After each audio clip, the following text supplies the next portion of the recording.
Participants are ready, I guess.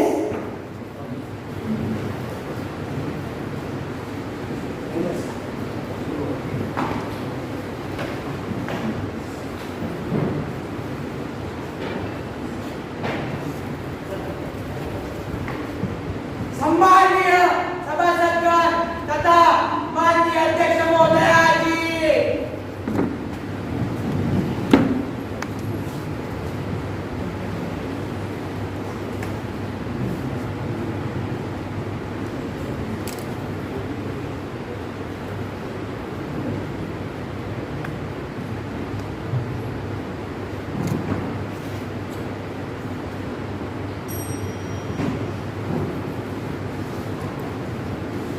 I welcome all of you in this session of Parliament. We hope that this session will be very constructive, positive and disciplined. Newly elected candidates will accept or take offense. General Secretary, Ms. Sheetal Bawra, who has been elected from Tirana to the Secretary of Maharashtra, will now take oath of office. Ma'am, will you take oath of office? In which language would you like to take an oath?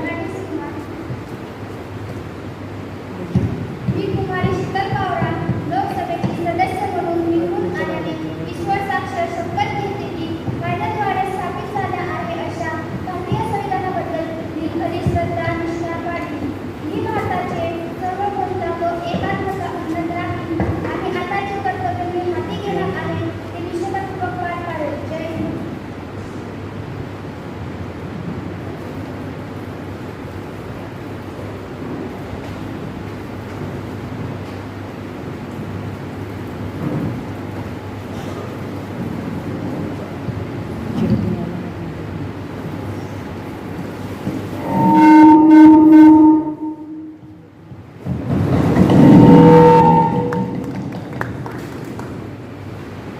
Master General Reddy, who has been elected from December to the Secretary of Rajasthan, will now take oath of affirmation. Sir, will you take oath of affirmation? I will take oath. In which language would you like to take an oath? English. I, Chandan Murmi, having been member of elected as a member of Lok Sabha, swear to God that I have true faith and loyalty to the Constitution of India as established by law. I will uphold the sovereignty and unity of India and faithfully discharge the duty I am about to undertake.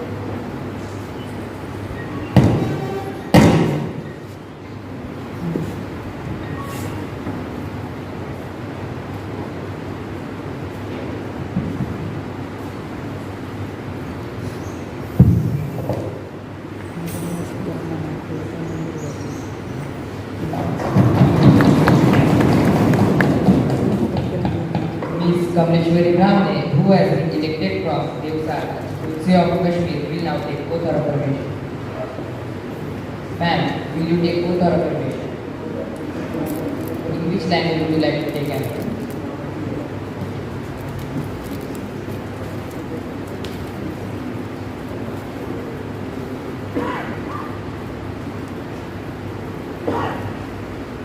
मी परमेश्वर ठाकरे लोकसभाची सदस्य होते. जे कायद्याद्वारे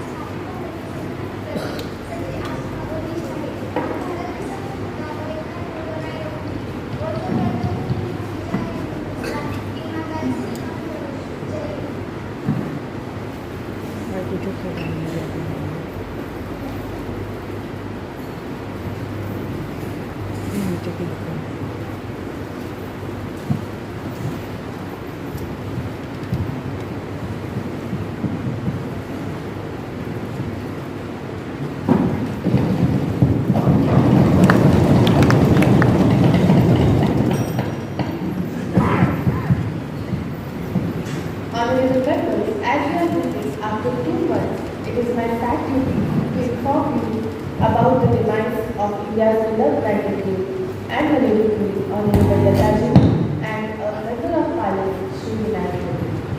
Known as India's Nightingale, Lataji sang more than 25,000 songs in almost all Indian languages. From November 1999 to November 2005, she served the nation as a nominated member of Rajya Sabha. An edition of Sare Jahan Se Acha on the occasion of the Golden Jubilee celebrations of India's independence is etched in our collective memory. The cultural world is suffering due to her sudden demise. Shri Vinayak Modi was elected as a member of Parliament from Buri region in Maharashtra. He was the president of Shiv Sangram. He came out against the Mahavikas Aghadi government group to accommodate Marathas and their EWS when they died from the injuries sustained in a car accident on 14th of August 2022 in the age of 52. In this sad time, on behalf of myself and the whole house, I express my condolences on the demise of Honorable Lataji and our colleague Shri Vinayak.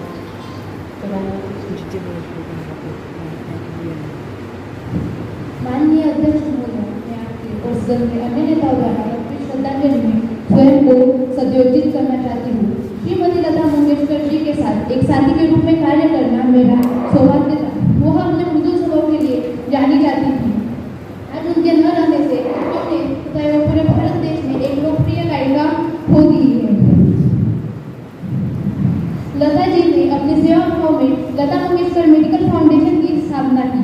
इस public trust के माध्यम से कई लोगों ने निःशुल्क उपचार प्राप्त किए। लता जी ने विद्यार्थियों एवं वरिष्ठ लोगों के लिए अपने पिता की याद में मास्टर दीनानाथ मंगेशकर स्मृति प्रतिष्ठान की स्थापना की। मैं शोक संतप्त परिवार को संवेदनाएं भेजने में स्वयं को तथा अपने दल को सद्योजित करना चाहती हूँ। धन्यवाद।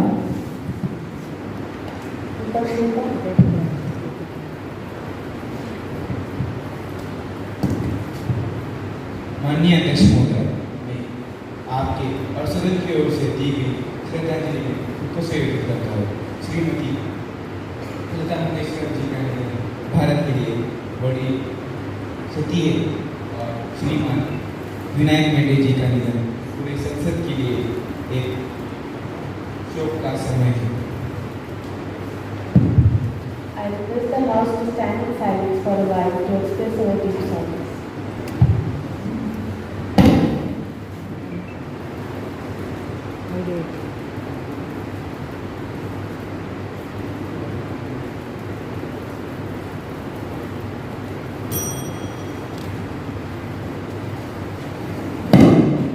Secretary General will convey the message of condolences to the bereaved family.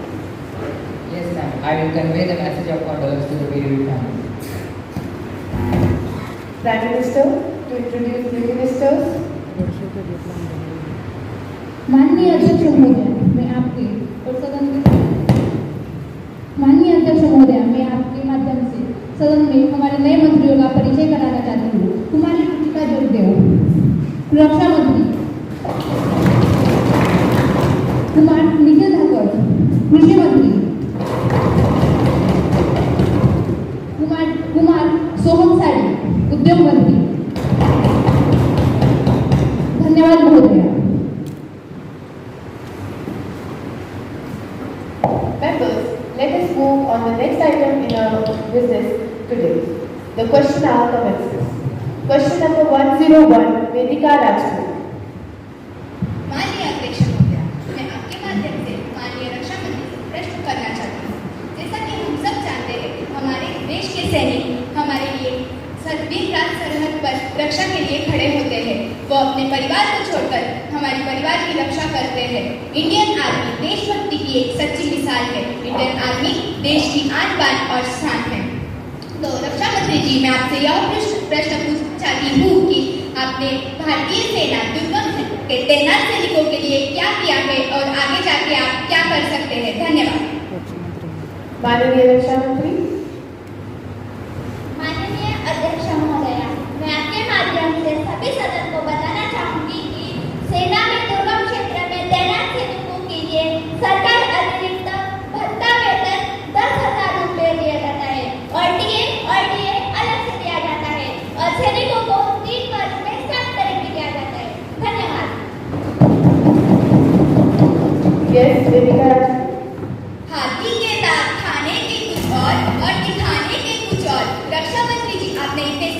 निर्णय ले लिए, पर ये भारतवासियों को क्यों दिखाई नहीं दिए? यहाँ पे एकता हो सकता है पर इतने सारे लोग बंदे नहीं हो सकते। तो बताइए, आपने भारतीय सेना के स्थानांतरण के लिए कोई पॉलिसी या कमेटी गठित की है?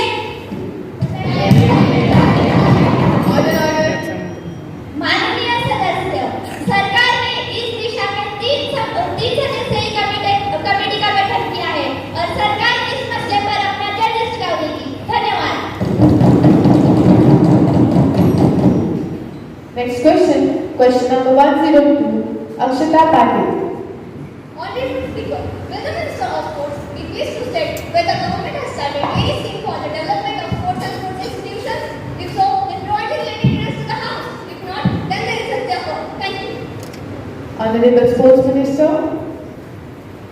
Madam Speaker, I would like to ask a question to you, to all the members of Parliament, that sports being a state subject, the responsibility of development, including the development of sports and sports, or the tribal and hilly regions of the country, raise primarily with the state or union complements their efforts by removing critical deficiencies. Thank you. Question number 103, Nandini Patil.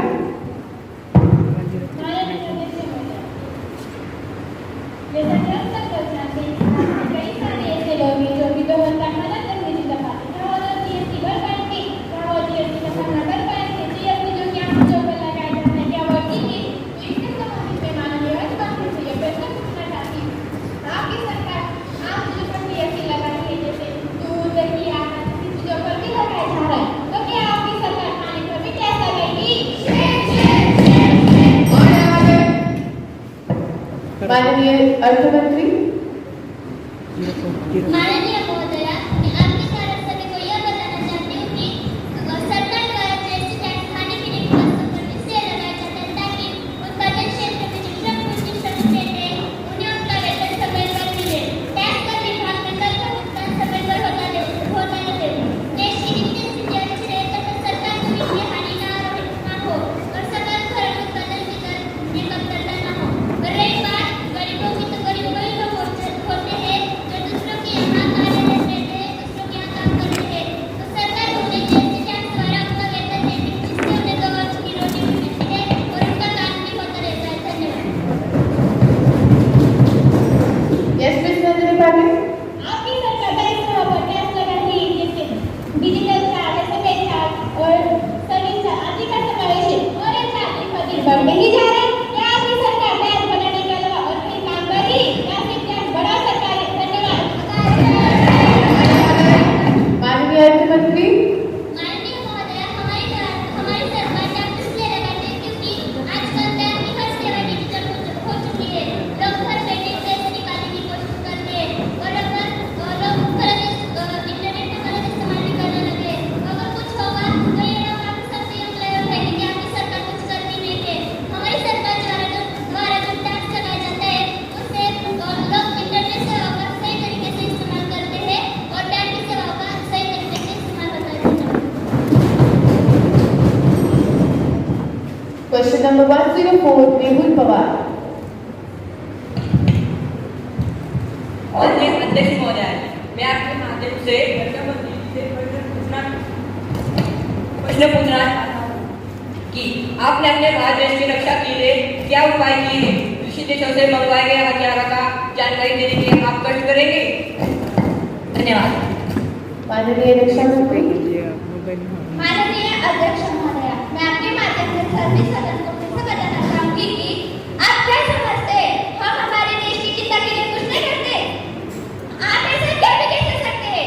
आपकी जानकारी के लिए बता दें कि हमने देश की सुरक्षा करने के लिए अत्याधुनिक हथियार जर्मनी और फ्रांस से मंगवाए।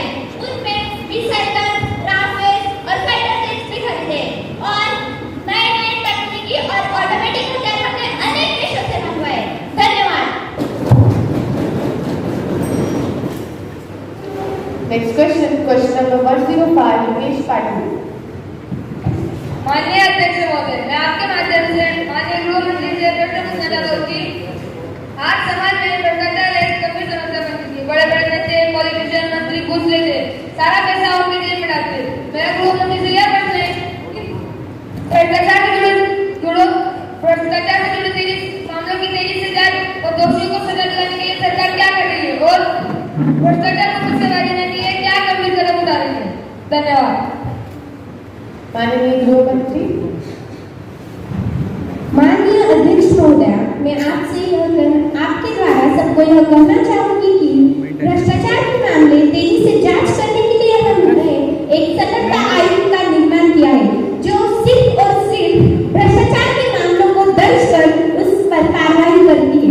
आपको तो यह पता ही होगा कि पिछले 2 सालों में सतर्कता आयुक्त ने अपना बहुत ही अच्छा प्रदर्शन किया है और बात रही बड़े पदों में भ्रष्टाचार को कम करने की, तो उसके लिए हमने एक लोकपाल संस्था नामक पद का विचार किया है तथा उसका विधेयक सबके सामने जल्दी से जारी किया जाएगा और आप और हमारा एक ही तो लक्ष्य देश को एक भ्रष्टाचार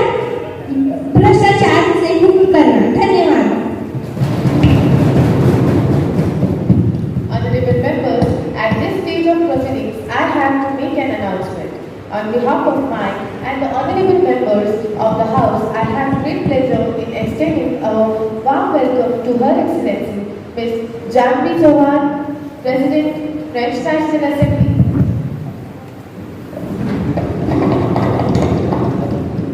And the honorable members of the French parliamentary delegation who are on a visit to India as our honored guests. The other honorable members of the delegation are Ms. Yukta Patil, Defense Minister, French Republic; Master Prince Meena, Minister of State for Industry, French Republic. Arrived on Monday, 5 August 2022, on the invitation of Parliament of India, they are now seated in the Special House. We wish them a happy and fruitful stay in our country. We also convey our warm greetings through them to the government of French Republic and the people of France.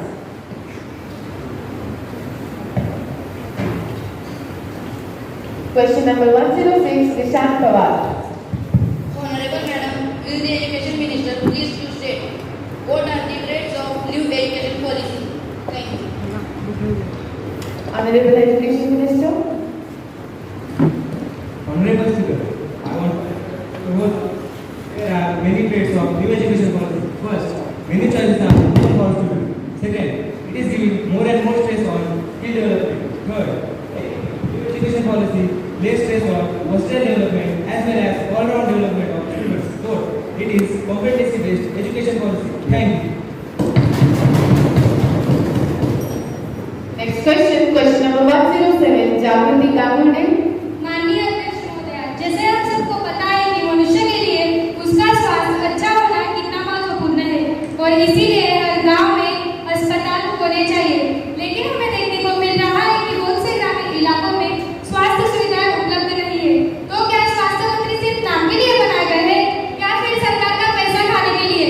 मैं माननीय स्वास्थ्य मंत्री जी से प्रश्न पूछना चाहूंगी कि ग्रामीण क्षेत्रों में सबके लिए स्वास्थ्य सुविधाएं मुहैया कराने में क्या समस्या आ रही है, कृपया बताएंगी।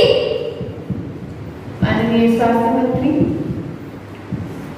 माननीय अध्यक्ष महोदय, मैं आपके माध्यम से सभी सदस्यों को बताना चाहूंगी, भारत की लगभग 70% जनसंख्या ग्रामीण क्षेत्रों में निवास करती है। ग्रामीण क्षेत्रों में स्वास्थ्य सुविधाएं उपलब्ध कराने में कई प्रकार की समस्याएं आ रही हैं। डॉक्टर, स्वास्थ्य कर्मियों को इन क्षेत्रों में कार्य करने में अनिच्छा और रुचि रहती है। यह लोग ग्रामीण क्षेत्र में कार्य करने की बजाय शहरी क्षेत्र में कार्य करना अधिक पसंद करते हैं। इसलिए सरकार ने यह निर्णय लिया है कि डॉक्टर की शिक्षा प्राप्त करने वाले हर छात्र को यह वचन पत्र लिखकर देना होगा कि वे 2 वर्ष के लिए अपनी सेवाएं अनिवार्य रूप से गाँव में देंगे। धन्यवाद। ग्रामीण क्षेत्रों में नागरिकों के लिए अच्छे स्वास्थ्य उपलब्ध कराने के लिए आपने क्या कदम उठाए? माननीय अध्यक्ष महोदय, मैं एक बार फिर से इन्हें बताना चाहूंगी, ग्रामीण क्षेत्रों में नागरिकों के लिए अच्छी स्वास्थ्य सुविधाएं उपलब्ध कराने के लिए सरकार ने लोगों के लिए 5000 नए अस्पताल बनवाए हैं। स्वास्थ्य कर्मियों और डॉक्टरों को नियुक्ति करने का फैसला किया है। धन्यवाद। Next question, question number 108, Himesh Patil. माननीय अध्यक्ष महोदय, मैं आपके माध्यम से कृषि मंत्री से प्रश्न पूछना चाहता हूँ कि भागों में कर्नाटक, महाराष्ट्र में किसान आत्महत्या कर रहे हैं।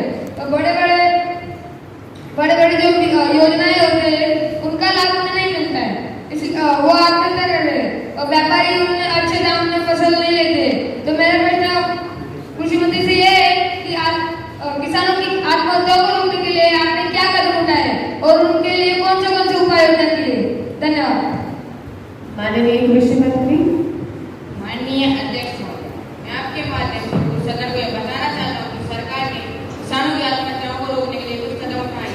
सरकार ने उन क्षेत्रों में जहाँ पे फसलें खराब हो गई हैं, जहाँ पानी का अभाव है, ऐसे क्षेत्रों में सरकार ने राजस्व तथा कर्ज वसूली पर पाबंदी लगा दी। साथ ही साथ सरकार ने किसानों को फसल बीमा योजना के तहत जिन किसानों की फसलें खराब हुई है उन किसानों को फसल बीमा योजना के तहत बीमा दिया जा रहा है। साथ ही साथ सरकार ने ग्रामीण क्षेत्रों में साहूकारों तथा बिचौलियों की गतिविधियों पर नजर रखने के निर्देश भी जिला कलेक्टरों को दिए हैं। सरकार ने उन किसानों ने जिन्होंने आत्महत्या करी है उनके परिजनों को 5-5 लाख रुपए तक की आर्थिक सहायता दी जा रही है।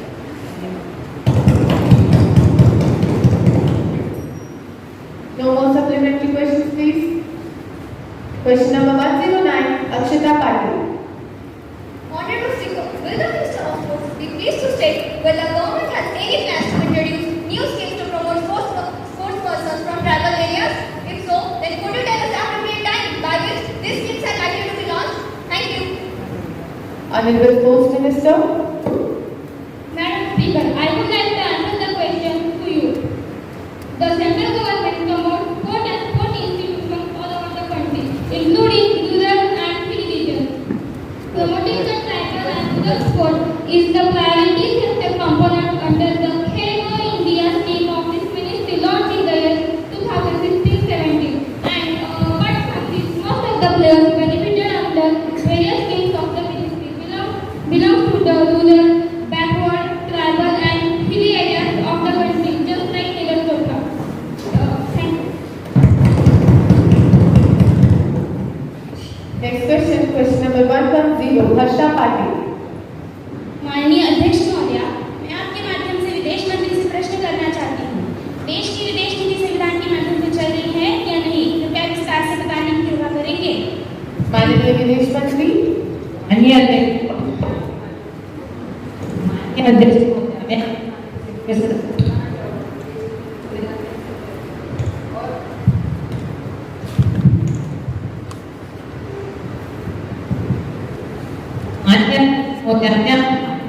सदन को बताना और मैं सदन को यह भी बताना चाहूँगा कि नियम के अनुसार राज्य समस्त देशों में भारत के प्रतिनिधि के तौर पर कार्य कर रहे हैं। धन्यवाद।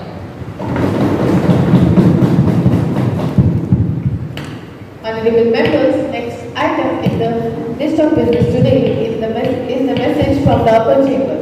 Secretary General to report the message from the upper chamber of Youth Parliament. Yes, ma'am. I have received information about the following message received from the upper chamber of Youth Parliament. Ma'am, I am requested to attach a copy of various predatory activities prevention bill 2020 passed by the upper chamber in meeting held in July 2021. Secretary to lay on the table or copy of the bill as passed by the upper chamber. Ma'am, I lay on the table a copy of Prevention of Terrorist and Scholarly Hunting Activities Bill 2020 passed by the upper chamber.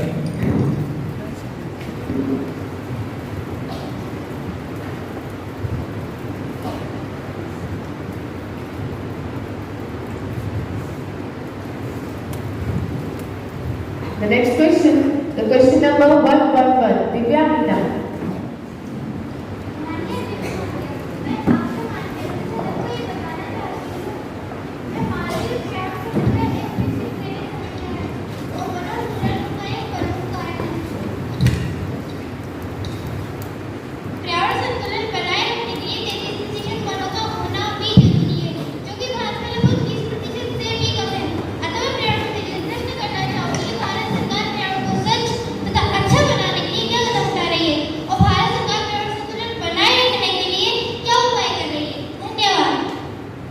माननीय पर्यावरण मंत्री। माननीय अध्यक्ष महोदय, मैं आपके माध्यम से सदस्यों को बताना चाहती हूँ कि सरकार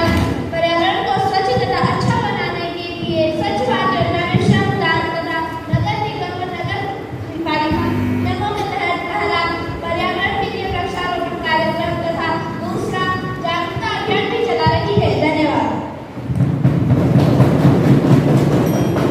Next question, question number 112, Vedika Rajput. माननीय अध्यक्ष महोदय, मैं आपके माध्यम से माननीय उद्योग मंत्री से प्रश्न पूछना चाहती हूँ। जैसा हम सब जानते हैं, हमारे देश में 54% लोग कृषि पे निर्भर हैं।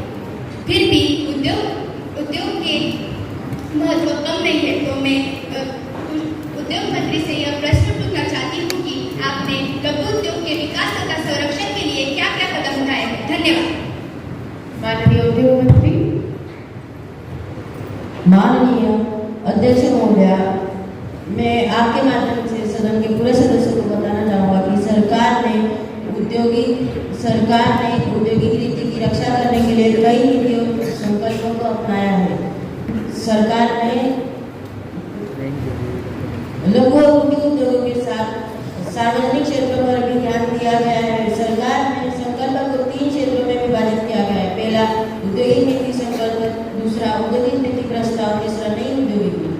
नई औद्योगिक नीति के तहत सरकार ने औद्योगिक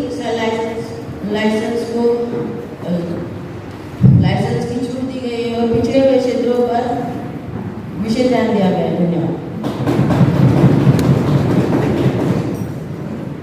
Next question, question number 113, Krishna Gurjar. माननीय अध्यक्ष महोदय, मैं आपके माध्यम से सम्मानीय महिला बाल विकास मंत्री से प्रश्न पूछना चाहती हूँ कि देश में बच्चों को पोषण आहार क्यों नहीं दिया जा रहा है? माननीय महिला एवं बाल विकास मंत्री। माननीय महोदय, मैं आपके माध्यम से सदस्य को यह बताना चाहूँगी माननीय मैं आपके माध्यम से बताना चाहूँगी कि देश में सभी बच्चों को पोषण आहार आंगनबाड़ी के माध्यम से दिया जा रहा है और सदन के सभी सदस्यों को यह बताना चाहूँगी कि पोषण आहार बजट अनुसार दिया जा रहा है। धन्यवाद। कृष्णा। मंत्री जी, आप कह रहे हैं कि देश में बच्चों को पोषण आहार बजट के अनुसार दिया जा रहा है, लेकिन आपका तो बजट ही ऐसा है। बजट की वजह से देश में कुपोषण की रेट बढ़ रही है। कुपोषण की रोकथाम के लिए क्या सरकार कुछ काम कर रही है? जवाब दीजिए। माननीय महिला एवं बाल विकास मंत्री। माननीय महोदय, मैं आपके माध्यम से सदन के सभी सदस्यों से बताना चाहूँगी कि सरकार ने मिड डे मील योजना के बजट को भी बढ़ाया और विभिन्न एनजीओ और स्वयं सेवी संस्थाओं के माध्यम से सभी लक्षित समूहों को चिन्हित किया जा रहा है और वर्तमान में प्रधानमंत्री सुरक्षित मातृत्व योजना चलाई जा रही है और सरकार ने प्रदेश के संतुलित सांस्कृतिक बाल विकास परियोजना के अंतर्गत आंगनबाड़ी केंद्र एवं 12,000 आंगनबाड़ी चलाई जा रही है। धन्यवाद। Next question, question number 114, Pratiksha Kirase. सरकार का अभिन्न विकास क्या है? माननीय महोदय, मैं सदन को ये बताना चाहती हूँ कि हमारे देश में अभी भी 54% किसान खेती पर निर्भर है। इनके लिए सरकार को काम करना चाहिए। सरकार का काम देखिए, हमारे लिए सरकार का काम देखिए। सरकार हमारे भाई और बहनों के लिए कानून बना रही है। मैं कृषि मंत्री को ये पूछना चाहती हूँ कि किसानों के लिए बनाए हुआ कृषि कानून क्यों वापस लिया? धन्यवाद। माननीय कृषि मंत्री। माननीय अध्यक्ष महोदय, मैं आपके माध्यम से कुछ सदन को बताना चाहता हूँ किसी कानून को वापस लेने के कुछ कारण थे। पहला कारण यह था कि सरकार प्रति किसान के उत्पाद को मैक्सिमम खरीदने में प्रतिबद्ध थी। दूसरा कारण यह था कि सरकार ने कृषि कानून किसानों के हित के लिए बनाए थे, किंतु हमारे कुछ किसान भाइयों के कानून पसंद नहीं आए। इस प्रकार सरकार ने किसानों की भावनाओं का आदर करते हुए कृषि कानून वापस ले लिया। Question number 115, Bala Prasad Gadekar. Madam Speaker, we all know that China is one of the biggest opponent of India. The China name thoughts like opponent or the China names the Indo-China war and the attacks done by China on India. The protection from China is a big question for India. Defense. Madam Speaker, will the Minister of Defense please to be answered what are the steps taken by the government to protect our China border? Honorable Defense Minister. Madam Speaker, I would like to tell opposition leaders and others member that we have given special dresses to our soldiers to protect them and we have purchased new advanced drones to protect our China border, and we have purchased new Rafales and fighter jets to strengthen our air force. Thank you. Honorable Minister of Law and Justice, Rajdeep Sarve, to introduce the bill.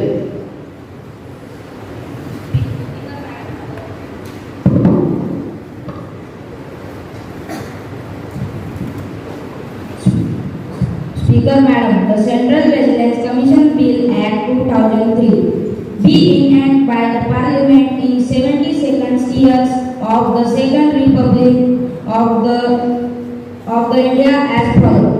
First, this act may be called the Central Vigilance Commission Act 2021. Second, it shall be deemed to have come into force on the 14th day of November 2021. Point second.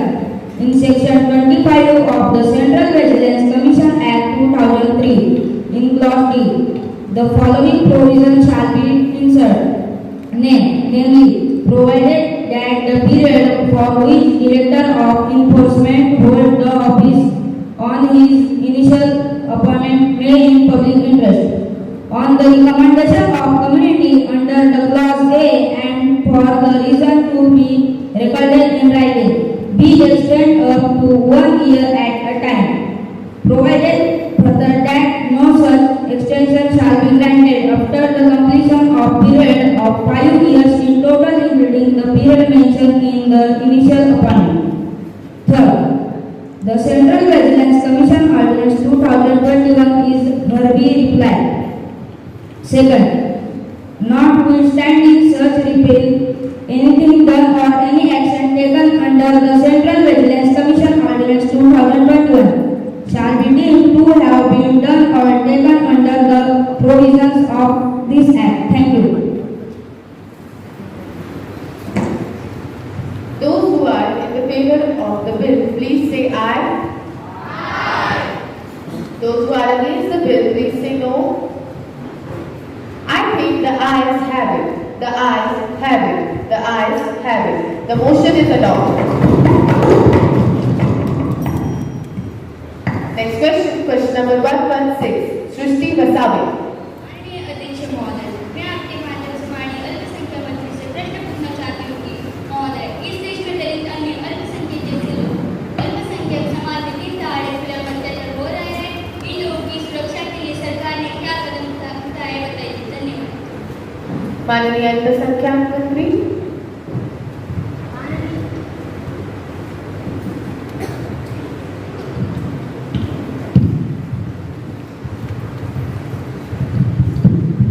माननीय अध्यक्ष महोदय, मैं आपके माध्यम से सदन के सभी सदस्यों को बताना चाहती हूँ कि अल्पसंख्यक आयोग का गठन किया गया है। इसमें सभी धर्मों के लोगों का ध्यान रखा जाता है। सरकार अल्पसंख्यक विद्यार्थियों को विभिन्न छात्रवृत्तियाँ दे रही है। अल्पसंख्यक विभाग उन्हें विद्यालय खोलने के लिए प्रेरित कर रही है। अल्पसंख्यकों की संस्कृति को प्रोत्साहन दे रही है। भारत में प्रत्येक जिले में अल्पसंख्यक विभाग की स्थापना की गई है। धन्यवाद।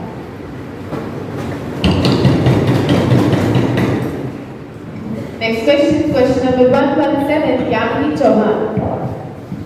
अध्यक्ष महोदय, मैं आपके माध्यम से पर्यटन मंत्री से प्रश्न पूछना चाहती हूँ।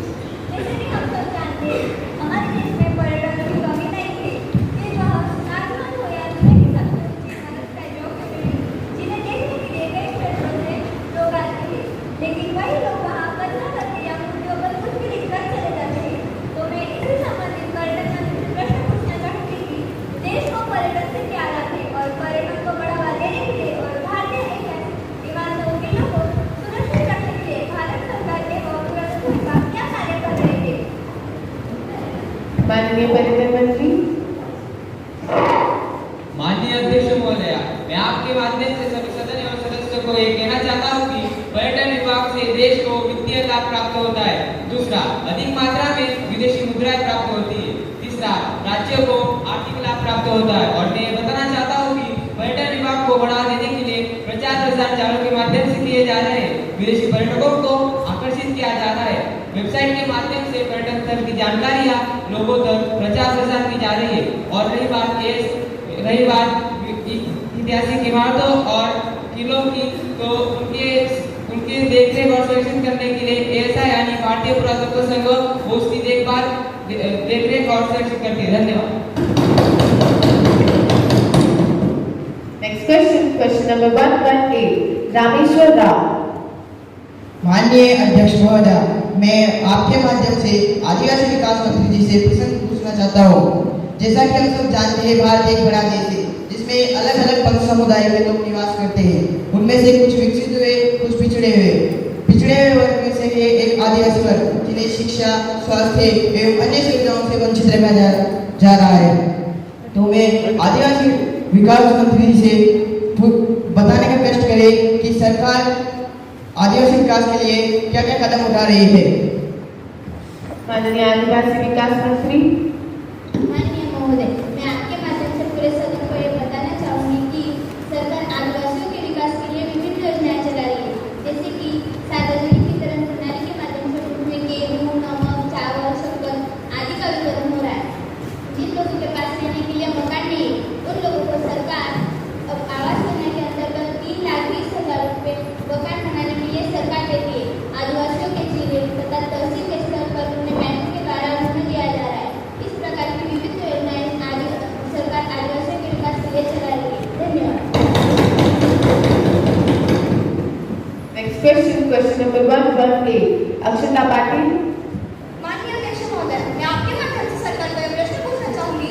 जैसे कि हमें पता है, नवोदय विद्यालय के शिक्षकों एवं कर्मचारियों को पेंशन मिलनी चाहिए, लेकिन आज तक क्यों नहीं दी गई? क्या शासन ने इस बात पर कोई कार्रवाई की है? अगर नहीं तो क्यों नहीं की? क्या नवोदय के शिक्षकों एवं कर्मचारियों को पेंशन का अधिकार नहीं है? कृपया बताने का कष्ट करेंगे।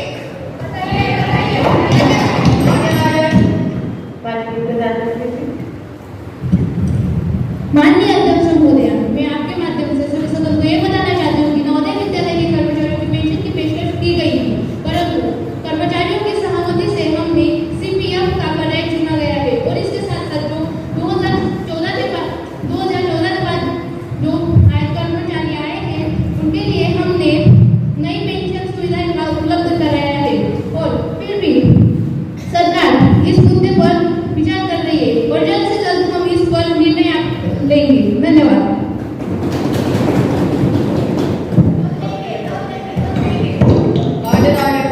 रुको जरा, सब्र करो महोदय। जैसे कि आपको पता है कि कोई भी निर्णय लेने के लिए हमें थोड़ा सा सोचना और विचार करना पड़ता है। मैं आपको आश्वासन दिलाती हूँ कि जल्द से जल्द हम निर्णय लेंगे और जल्द से जल्द आपको बताया जाएगा। धन्यवाद।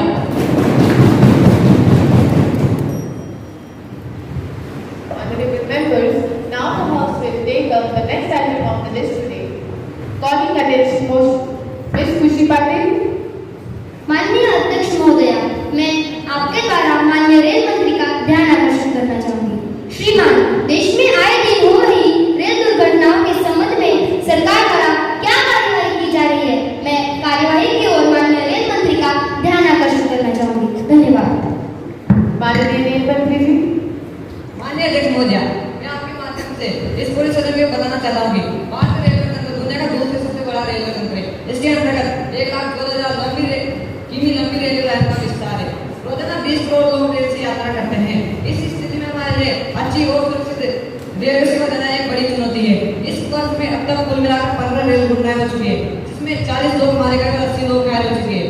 हमारी सरकार रेलवे दुर्घटनाओं को रोकने के लिए कृत संकल्प है। इन रेलवे दुर्घटनाओं के कई मुख्य कारण हैं।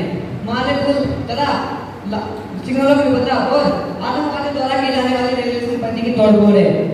इन सबसे निपटने के लिए हम कदम उठा रहे हैं ताकि आम जनता सुरक्षित हो, अच्छी रेलवे सेवा का लाभ उठा पाए। धन्यवाद। अध्यक्ष महोदया, वास्तव में मुझे आपका धन्यवाद करना है क्योंकि आपने मुझे आए दिन हो रही रेल दुर्घटनाओं के संबंध में सरकार द्वारा उठाए जाने कदमों के संबंध में चर्चा करने का और माननीय रेल मंत्री का ध्यान आकर्षित करने का अवसर प्रदान किया। परंतु माननीय रेल मंत्री द्वारा दिया गया बयान पूरी स्थिति स्पष्ट ही नहीं करता। उन्होंने अभी तक ये नहीं बताया कि सरकार द्वारा क्या कार्यवाही की जा रही है। अगर ऐसा ही चलता रहा तो आम जनता रेल में आने जाने से घबराएगी। धन्यवाद।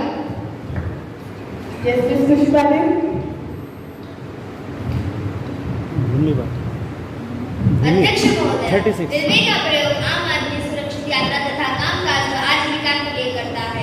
आज हालात ऐसे हो गए हैं कि आम आदमी रेलवे में चढ़ने से डरने लगा है। बार बार होने वाली दुर्घटनाएं तथा तोड़-फोड़ की घटनाएं इसके लिए जिम्मेदार है। सरकार अपनी भूमिका ठीक ढंग से नहीं निभा पा रही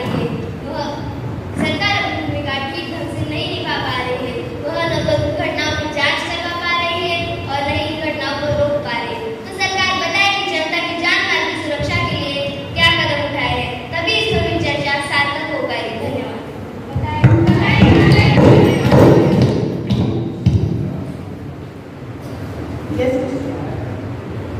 अध्यक्ष महोदया, पिछले दिनों हुई कुछ रेल दुर्घटनाओं में राष्ट्रविरोधी तत्वों की भूमिका सामने आई है, जिससे जनधन की भारी क्षति हुई है। सरकार को राजधानी एक्सप्रेस जैसी घटनाओं की पुनरावृत्ति रोकने के लिए कार्यवाही करनी होगी, तभी आम जनता रेल सुरक्षा पर विश्वास करेगी, वरना आम जनता का रेल सुरक्षा से विश्वास से उठ जाएगा। तो माननीय रेल मंत्री ये बताने का कष्ट करेंगे कि आपने अब तक क्या क्या उपाय किए और आप क्या क्या कदम उठा सकते हैं। धन्यवाद।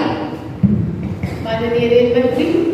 माननीय अध्यक्ष महोदया, मैंने इस सदन के माननीय सदस्यों द्वारा लगातार हो रही रेल दुर्घटनाओं के मुद्दे को ध्यानपूर्वक सुना है।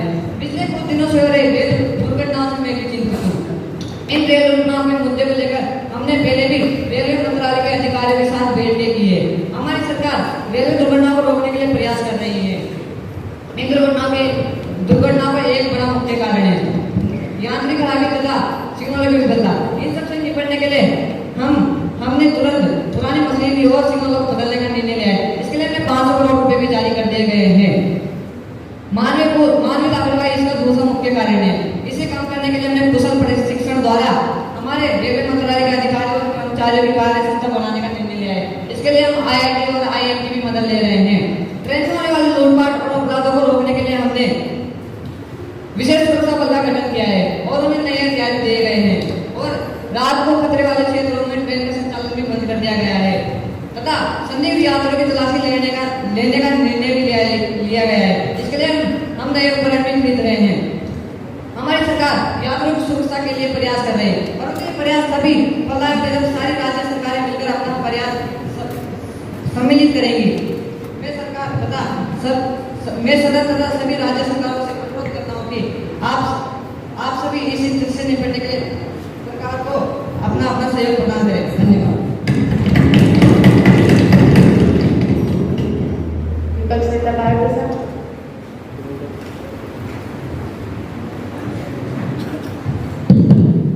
माननीय अध्यक्ष महोदय, मैं और मेरी पार्टी के रेल मंत्री के बयान पर असहमति है, तो मैं सदन में अविश्वास प्रस्ताव रखने की अनुमति चाहता हूँ। माननीय सदस्यों, मुझे विपक्षी सदस्य की ओर से सत्ता पक्ष के प्रति अविश्वास प्रस्ताव प्राप्त हुआ है। मैंने इसकी पर्याप्त जांच कर ली है तथा इसे क्रम में पाया है। मैं श्रीमान लाल प्रसाद, श्रीमान निशांत, कुमारी भूमि, कुमारी खुशी, श्रीमान मेहुल को सदन में अभिव्यक्ति की अनुमति प्राप्त करने के लिए बुलाती हूँ।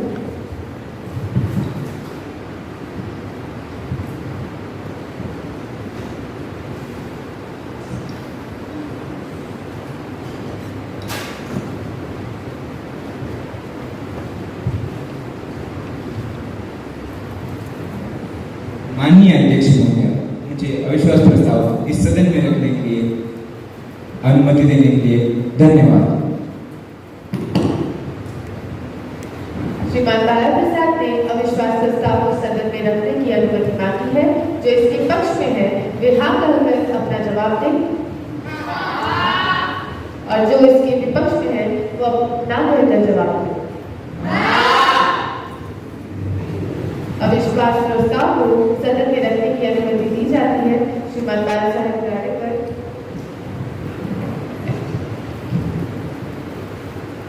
विपक्ष नेता निर्णय राजू। अध्यक्ष महोदय, आज हमारे देश में औद्योगिक इतिहास का सबसे बुरा समय है। हमारे देश में अनेक उद्योग दम तोड़ रहे हैं। सरकार केवल प्रत्येक विदेशी निवेश की चिंता कर रहा है, परंतु घरेलू उद्योग तथा उसके विकास के लिए उनको कोई चिंता नहीं है। लघु उद्योगों की स्थिति बहुत गंभीर होती जा रही है। वहाँ पे काम करने वाले लोग सड़कों पर घूम रहे हैं, उद्योग बंद होते जा रहे हैं, परंतु सरकार को लघु उद्योग के विकास तथा उन्हें सूचनाएं देने की कोई प्रयास नहीं करी। इससे इस सरकार के दो मुख्य चरित्र सामने आते हैं। पहला तो इन्होंने जनता का विश्वास तोड़ा है और दूसरा करोड़ों लोगों की रोजी रोटी छीनी है। ऐसे भ्रष्ट पार्टी को मैं ऐसे भ्रष्ट सरकार को मैं अविश्वास प्रस्ताव का समर्थन करती हूँ। धन्यवाद। माननीय प्रधानमंत्री। माननीय अध्यक्ष महोदय, हमारी पार्टी देश के लोगों का जीवन बेहतर बनाने का प्रयत्न कर रही है। अच्छी स्वास्थ्य सुविधा, सड़क आदि की व्यवस्थाएं की गई है। कुछ वर्ष हुए पहले भोपाल के स्थान में मारे गए लोगों को मुआवजा दिलाने का हमने गंभीर प्रयत्न किया है और इसी के साथ यूनियन कार्बोरेट से पीड़ित लोगों के लिए हमने 10 अरब डॉलर का मुआवजा जारी कराया है और जो लोग इसमें बीमा या फिर घायल हुए हैं उनके लिए हमने अस्पताल बनवाए हैं। माननीय अध्यक्ष महोदय, हम देश के लोगों को खेलों के लिए प्रोत्साहित करने के लिए राष्ट्रीय वनडे खेलों का आयोजन किया है, जो कि बहुत सफल भी रहा है। इस वजह से हमारे देश विश्व की अच्छी प्रस्तावित हो रही है। माननीय अध्यक्ष महोदय, जैसे कि हम सब जानते हैं कि आज हमारा देश चौमुखी प्रगति कर रहा है, इसके लिए हमने 5 करोड़ से भी ज्यादा विद्यार्थियों में मध्याह्न भोजन की व्यवस्था की है और उसी के साथ साथ हमने 15,000 प्रति वर्ष विद्यालय खोल रहे हैं। माननीय अध्यक्ष महोदय, हम विदेशी देशों से कर्ज लिए वो भी हम समय से फेर रहे हैं और उसी के साथ साथ हमने अंतर्राष्ट्रीय विवाद जैसे भारत चाइना सीमा विवाद, कश्मीर विवाद, इन पर हमने चर्चा करनी शुरू कर दी है। हम आपको आशा दिलाते हैं कि जल्द से जल्द हम ये विवाद सुलझा लेंगे। हमने आतंकवाद से निपटने के लिए देश के सैनिकों के लिए हमने विशेष प्रशिक्षण आयोजन किया है और विदेशी देशों से हमने आधुनिक हथियार मंगवाए थे और इसी के साथ साथ हमने देश में उत्पादन बढ़ाने के लिए राष्ट्रीय ग्रामीण योजना पूरे भारत देश में लागू कर दी है, जिस वजह से उत्पादन की बढ़ोतरी होगी और रोजगार भी बढ़ेंगे। अंत में मैं इस सरकार में पूर्ण विश्वास व्यक्त करते हुए सभी सदस्यों को राष्ट्र हित में भागीदारी होने में तथा इस सरकार का समर्थन करने का आह्वान करती हूँ। मैं विपक्षी नेताओं के लगाए गए आरोपों से भी सहमत हूँ कि आज राजनीति में भ्रष्टाचार बढ़ रहा है, पर इसके लिए क्या सिर्फ हमारी पार्टी जिम्मेदार है? इसके लिए सारी पार्टियां जिम्मेदार है, पर सिर्फ हमारी पार्टी पे लगाया जा रहा है। धन्यवाद महोदय। विपक्ष नेता बाला प्रसाद। माननीय महोदय, यह सरकार देश चलाने में असक्षम। यह सरकार जनसंख्या वृद्धि, आतंकवाद, नक्सलवाद, विदेशी घुसपैठ, भ्रष्टाचार, कालाधन, अपराधों, इतना ही नहीं हत्या, लूट, अत्याचार, इनसे आदि से निपटने में असक्षम है। हम समझते हैं कि यह सरकार अगर और समय तक सत्ता में रही तो हमारा देश डूब जाएगा। हमें नहीं चाहिए ऐसी सरकार जो निकम्मी है और असक्षम है। सरकार, मैं चाहता हूँ कि यह सरकार इस्तीफा दे दे। अंततः माननीय महोदया, मैं हमारे प्रस्ताव पर मतदान चाहता हूँ।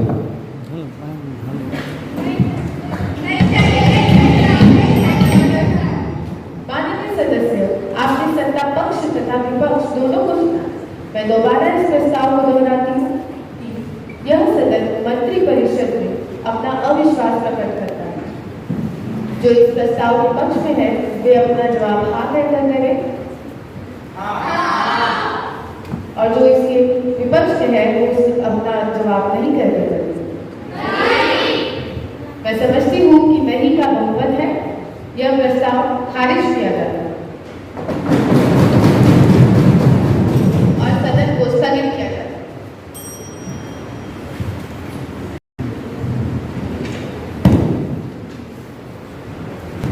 Good afternoon, ma'am. I am Bhumika Naik of class 11. I am Kushi Patil from 10th class. I am Akshata Patil from class 10. I am Mel Patil from class 10. I am Mel Bagh, class 9A.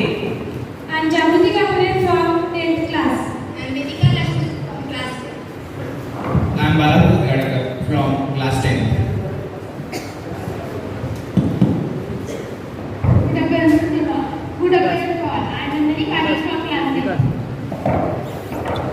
I am Yamini Chauhan from class 10. I am Nishan Pawar from class 10. I am Rameshwar Rao, class 9. I am Harsha Vishwasrao Patil from class 9A. I am Mishti Vatsal from class 9A. I am Pratiksha Girase from class 9. I am Bhumi Javade from class 9.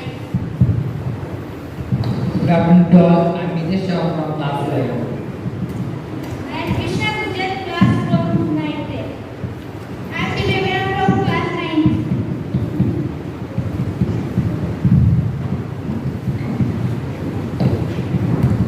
Good afternoon to all. My name is Anush Sir, class 11. सुर रहा है बोला. Good afternoon to all. My name is Nikita Patil from class 11. Good afternoon to all. I am Bhumika Suresh from class 11. Good afternoon to all. I am Ganesh Pawar, studying in 11th class.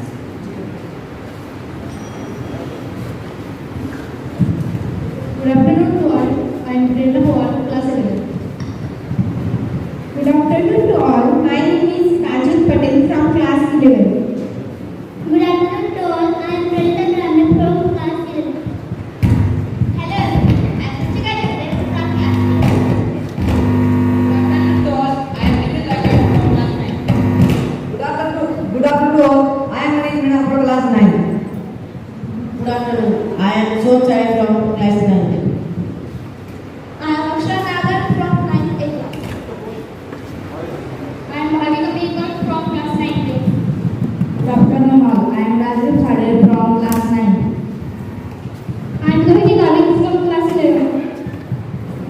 Nimaya Parvi from class 10. I am Dhruv Bhavsar from class 9. I am Rahul Yadav and I am from 10th. I am Darshan Patil from class 10. Good. I am Vasudev Shinde from class 10. Good morning everyone. I am Sunil Kori and from class 10. I am Chandni Jawan, class 9. I am Ravi Grass from class 10. I am Ravina Vilas from class 9. I am Vanishwari Mani from class 9. Good afternoon to all. I am Shital Pawra from class 11. Thank you. I am Kameshwari Kamble from class 11. I am Chandru Ravi from class 9. I am Tej Sawan from 10th class. I am Lucky John from class 11. Good afternoon to all. One and all. I am Nitya Patil from 9th.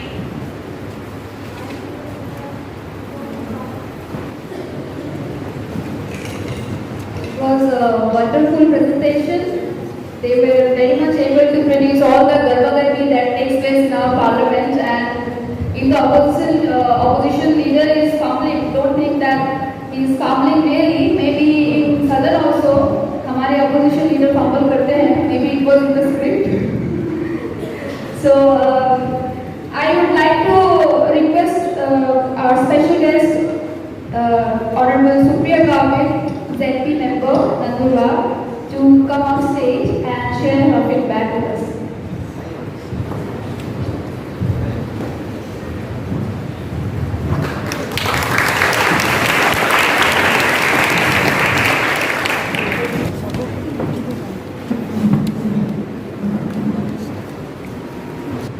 पार्लमेंटेरियन competition मध्ये उपस्थित असलेले आपल्या स्कूलचे principal sir Shri Maske sir आणि सर्व teachers and all students, सर्वप्रथम तर मी I wanted to congratulate you all because you have done a wonderful job by sitting there and thinking of parliament.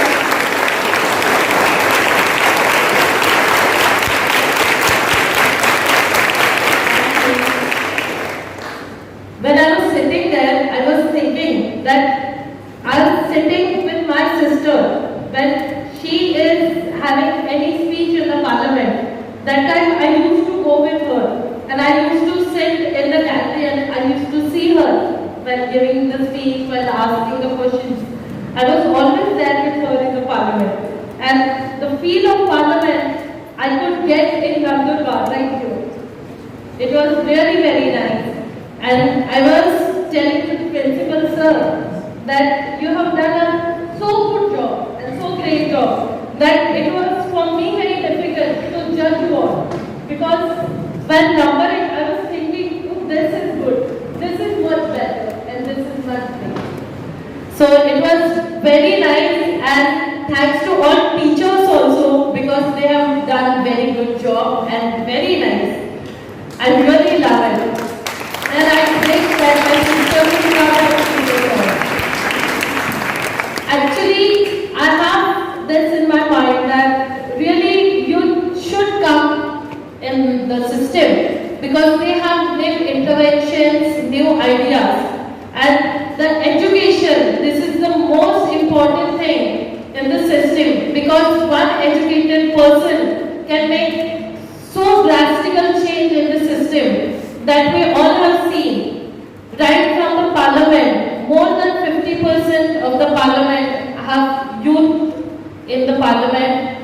In the Lok Sabha also, even in Rajya Sabha also, they are everywhere. The youth population over there. Even in Maharashtra also, we have so many youth persons coming as a MLA, and even in our Zilla Parishad, we have youth members. So we have very nice ideas that no one can think over it.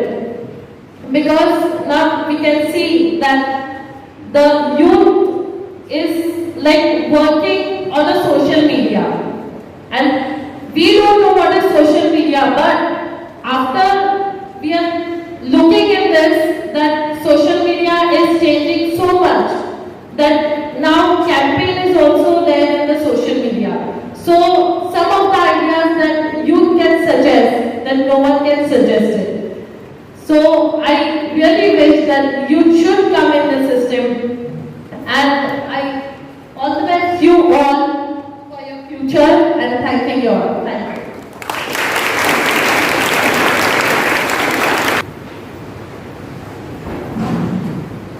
Thank you so much, ma'am. Now it's time for vote of thanks by Rahul Dogre sir.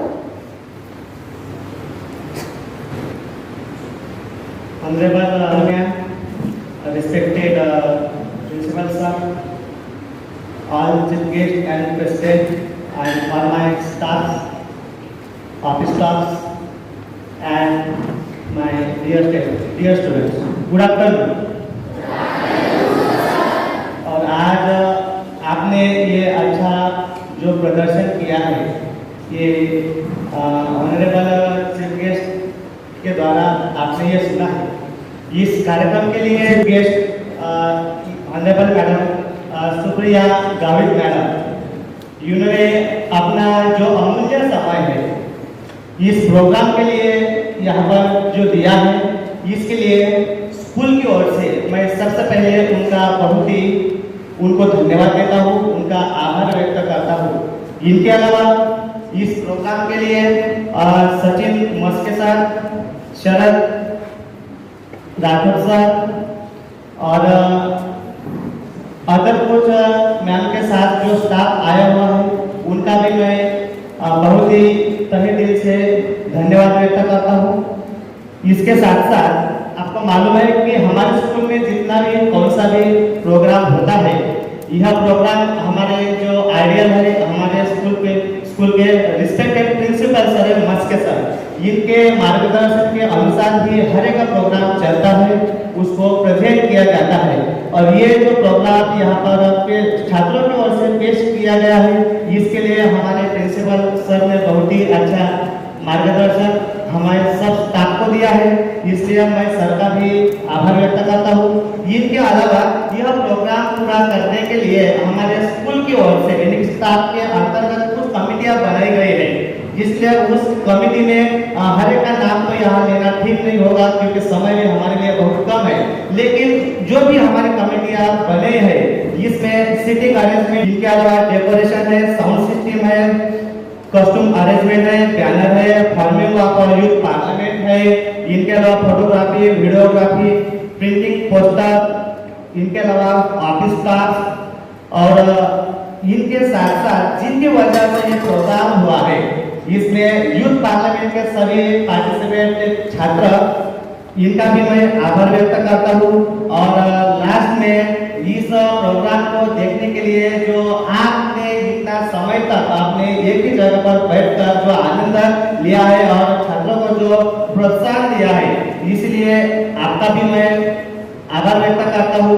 इनके अलावा इस programme को पूरा करने के लिए direct indirect जो इनमें सहभाग हुआ है, उनकी योगदान के वजह से ही यह कार्यक्रम हम पूरा कर सके हैं, इसलिए मैं उनका भी आभार व्यक्त करता हूँ। और लास्ट में संयोजक ने मुझे आभार व्यक्त करने के लिए जो अवसर यहाँ पर दिया है, उसके लिए मैं उनका भी आभार व्यक्त करता हूँ। और ऑनरेबल मैम और प्रिंसिपल सर की ओर से यह कार्यक्रम समाप्त हो जाता है, ऐसा मैं घोषित करता हूँ। धन्यवाद।